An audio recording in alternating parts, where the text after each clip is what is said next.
Buenas tardes, Miss. Hoy a mi compañera y a mí nos tocó hablar de la primera estación, que vendría a ser el cigoto. Yo voy a empezar por explicar sobre la mórula y la blástula. Ahora voy a pasar a mostrar mi pequeña maqueta, que está hecha a base de plastilina y cartulina.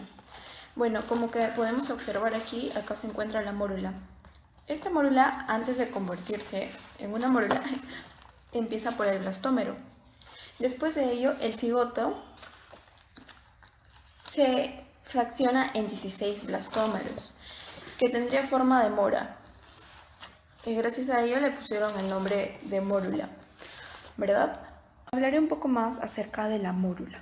La mórula pasa por un proceso de segmentación, por decirlo así, que hace que la célula inicial tenga esa forma característica, ¿no? Como una pequeña mora. Su estructura normalmente está dividida entre 12 a 16 células. Esta es producida mediante la hendidura embrionaria. Consiste en división del cigoto en células más pequeñas o medianas.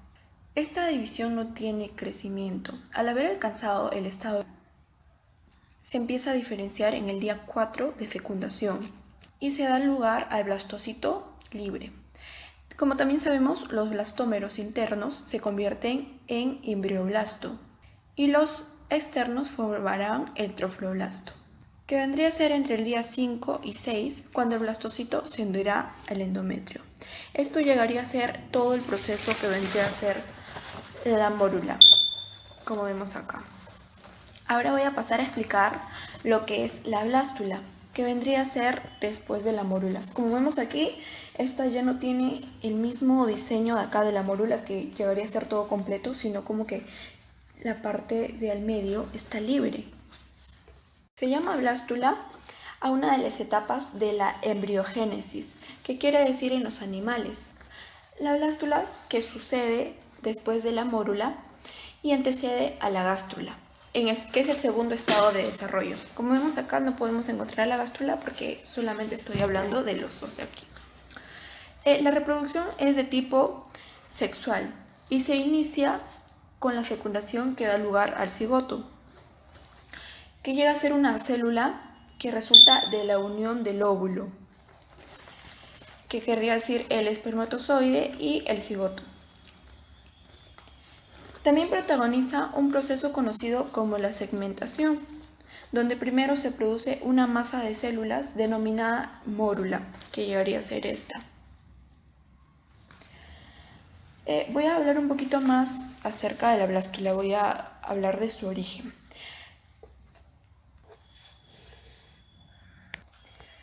Un líquido cae a la cavidad de los blastocitos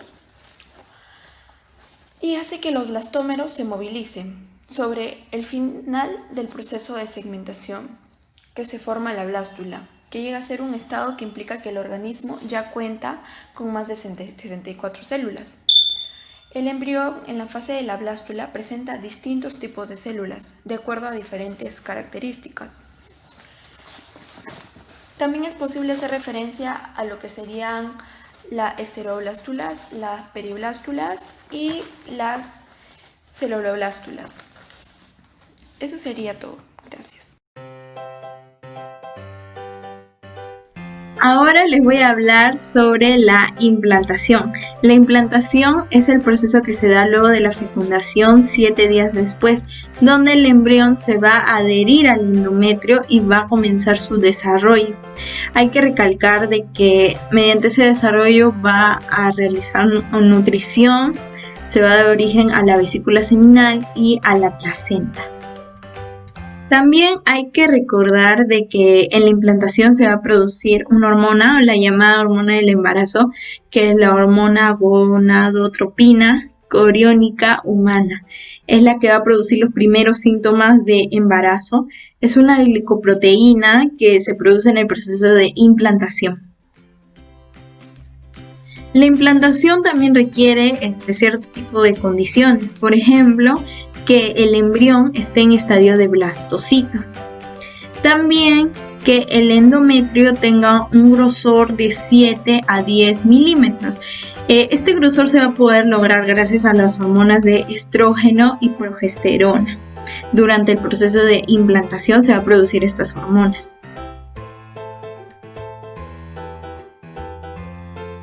El proceso de implantación se va a dividir en 4 fases. Cabe destacar de que el proceso de implantación se da en el tercio medio de la cara posterior del útero. La primera fase es la eclosión, que significa rompimiento o desprendimiento de algo. En la maqueta que realicé podemos ver que lo que se va a desprender en esta fase es la zona pelúcida, donde va a quedar el trofoectodermo, que son las células más externas, y se va a dar origen a la placenta, y la masa celular interna donde el embrión se va a ubicar. Entonces en este proceso se va a desprender la zona pelúcida. Cabe destacar que la primera fase se da en el 5º y 6º día de desarrollo. Ahora voy a mencionar la segunda fase. La segunda fase es la de aposición. ¿En qué consiste el proceso de aposición?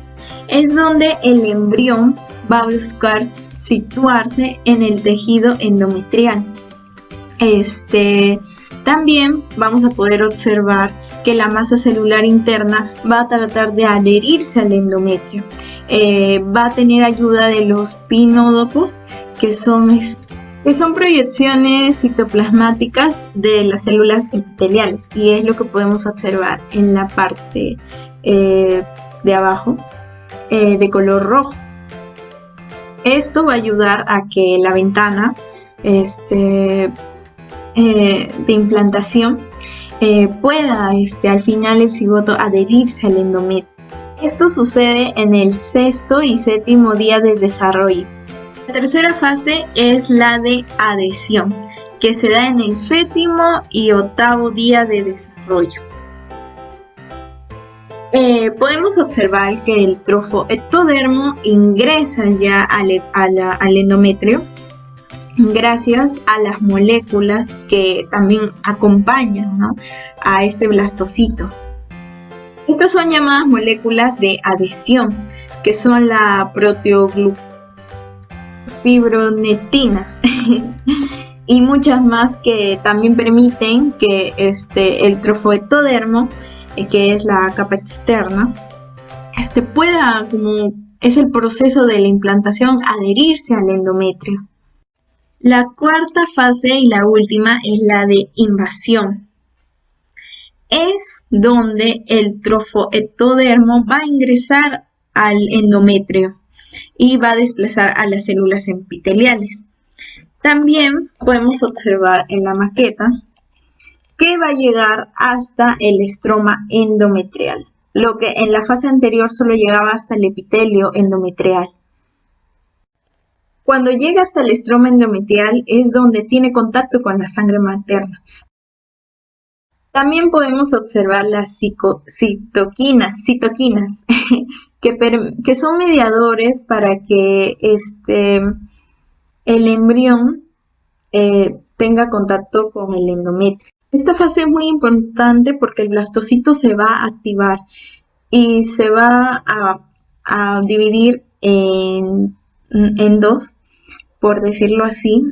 Podemos ver que la capa externa ya no va a llamarse citotrofoblasto, y la nueva capa que está adhiriéndose al endometrio se llama la otra capa, que es sincitiotrofoblasto, que podemos ver aquí que es la que se va a adherir al endometrio.